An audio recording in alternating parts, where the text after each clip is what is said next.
নমস্কার, আমি ডক্টর বোধিসত্ত্ব খান চলে এসেছি সহজ শেয়ার বাজারের আরেকটি নতুন এপিসোড নিয়ে। প্রিয় বন্ধুরা, আশা করি সবাই ভালো আছেন এবং সুস্থ আছেন।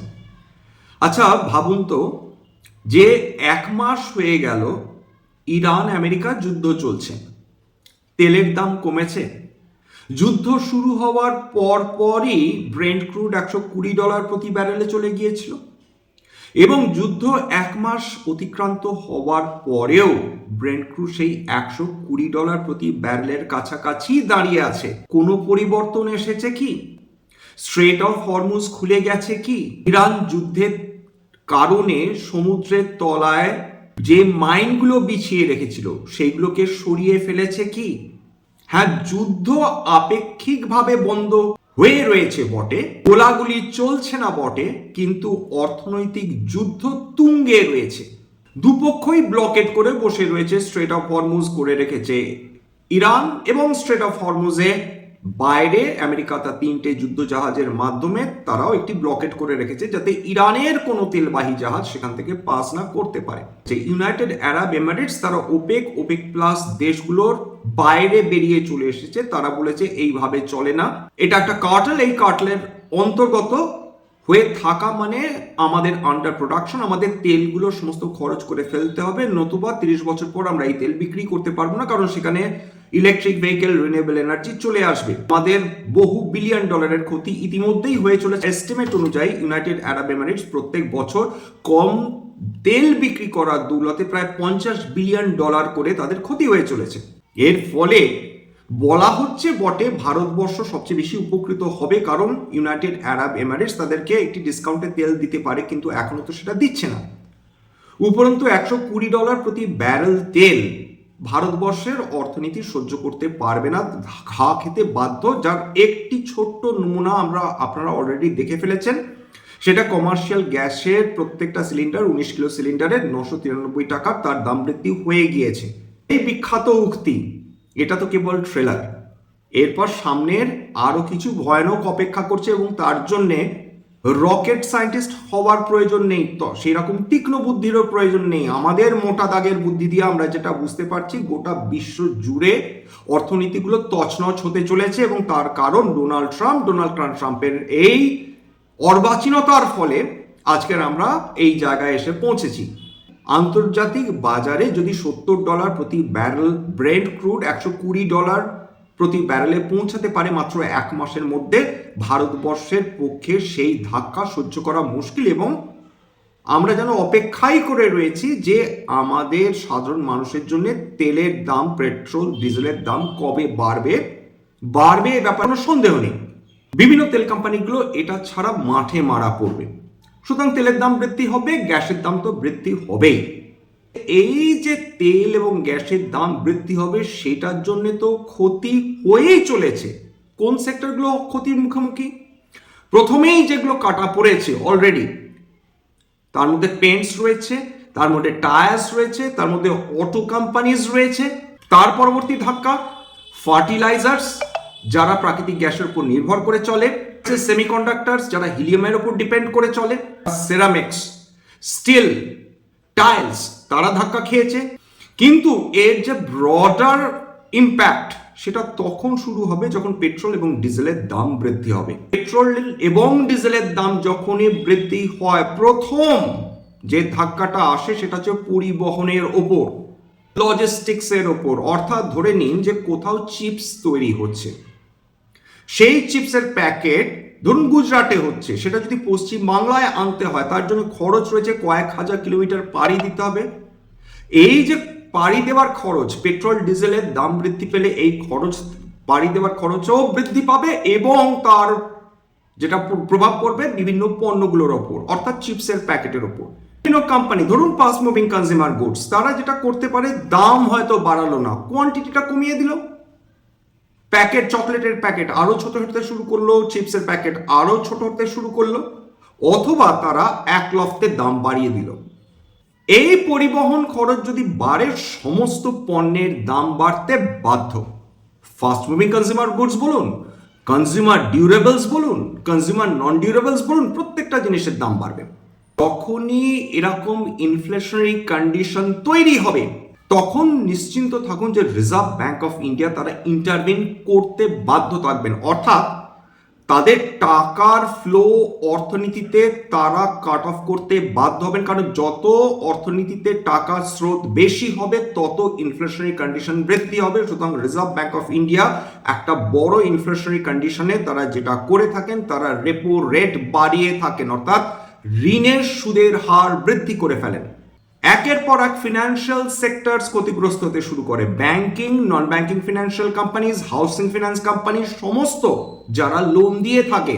ভারতবর্ষে মানুষ রেট সেন্সিটিভ, তারা ইন্টারেস্ট রেটের এদিক ওদিক হলেই তারা যে পণ্যটা ক্রয় করতে যাচ্ছিলেন সেটা থেকে তারা পিছিয়ে আসেন। মানুষ যেটা করতে পারেন, এয়ার কন্ডিশনার কিনবেন না, হিটার কিনবেন না, বাইক কিনবেন না, 4 চাকা কিনবেন না, 3 চাকা কিনবেন না, বা কেনাটা ডেফার করে দেবেন। যখন ইন্টারেস্ট রেট বেড়ে যাবে তখন কিন্তু নতুন কোনো কনজিউমার্স তারা সাহস করে তারা গৃহ ঋণ নেবেন কিনা, বা পার্সোনাল লোন নেবেন কিনা, বা এডুকেশনাল লোন নেবেন কিনা, বা অটো লোন নেবেন কিনা, সেটাও কিন্তু একটা বড় বিচার্য বটে। যেগুলো আমাদের ওয়ান্টস, আমাদের যেগুলো নেসেসিটি নয়, সেগুলো মানুষ মনে করবেন যে যদি এটার এখনই কোনো প্রয়োজন না থাকে তাহলে ডেফিনেটলি এটা আমি পরে কিনলেও আমি মরে যাব না। ফিনান্সিয়াল কোম্পানিজগুলো যারা ডিপেন্ড করে লোন বুক গ্রোথের ওপর, অর্থাৎ মানুষ যত লোন নেবেন, ইনস্টিটিউশনস যত লোন নেবেন, তত এদের ব্যবসা বৃদ্ধি হবে।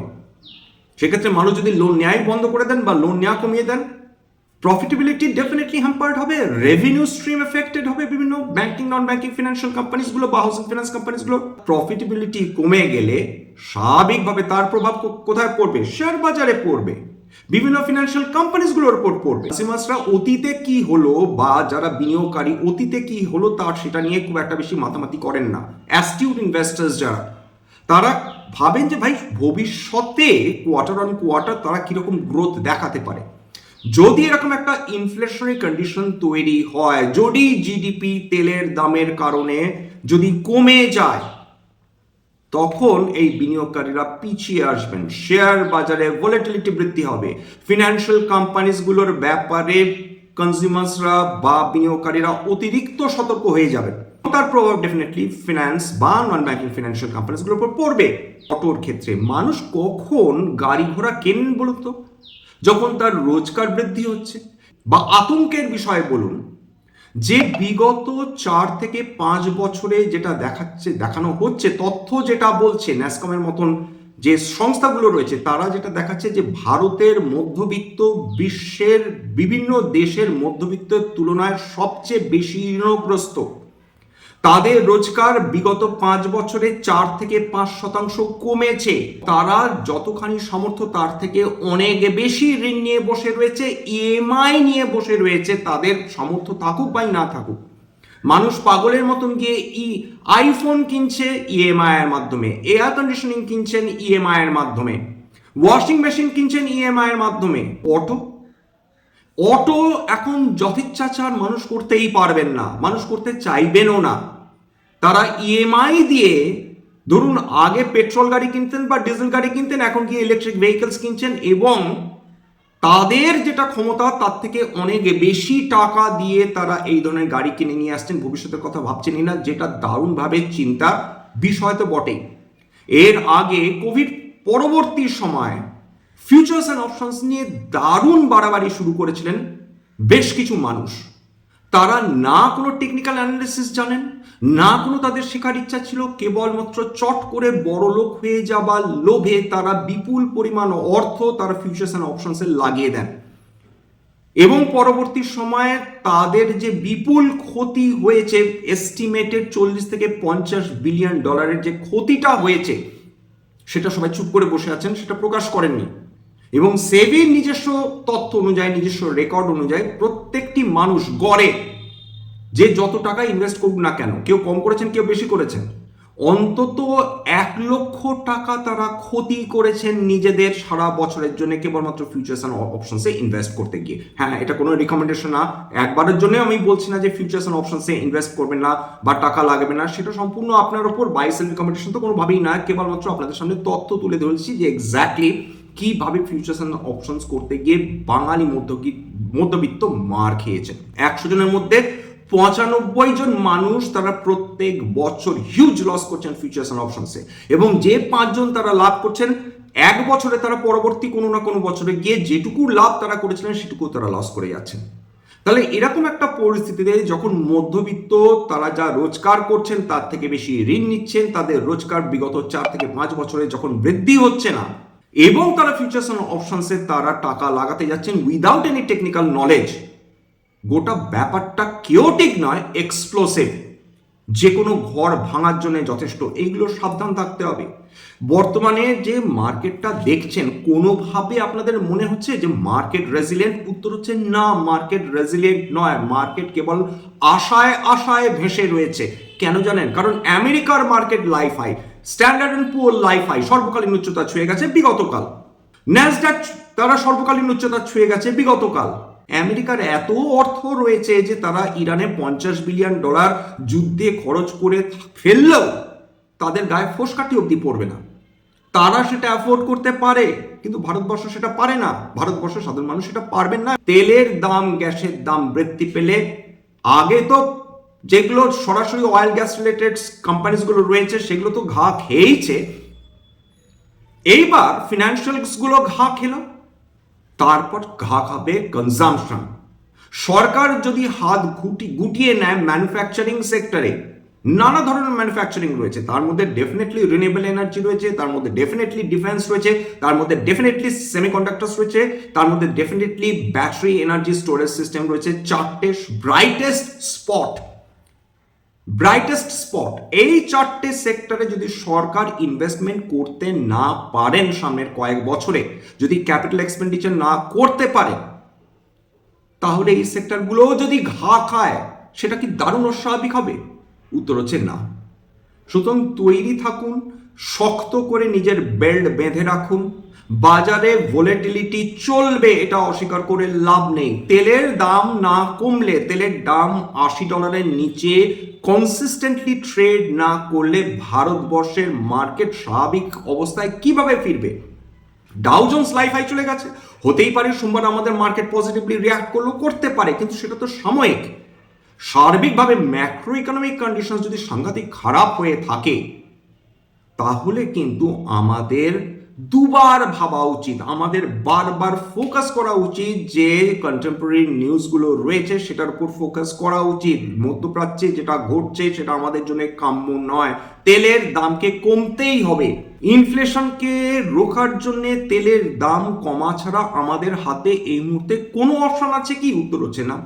Fast moving consumer goods, cement infrastructure, দেখুন, মানুষ যদি ঋণ নিতে ইতস্তত বোধ করেন, ব্যাংক থেকে গৃহ ঋণ নিতে ইতস্তত করেন, কারা ক্ষতিগ্রস্ত হবে? রিয়েল এস্টেট সেক্টর ক্ষতিগ্রস্ত হবে। লোকে ক্রয় করবে না, গৃহ ফ্ল্যাটস ক্রয় করবে না। এবং রিয়েল এস্টেট কি দিয়ে তৈরি হয়? স্টিল দিয়ে তৈরি হবে, হাউস বিল্ডিং ম্যাটেরিয়াল দিয়ে তৈরি হবে, সিমেন্ট দিয়ে তৈরি হবে।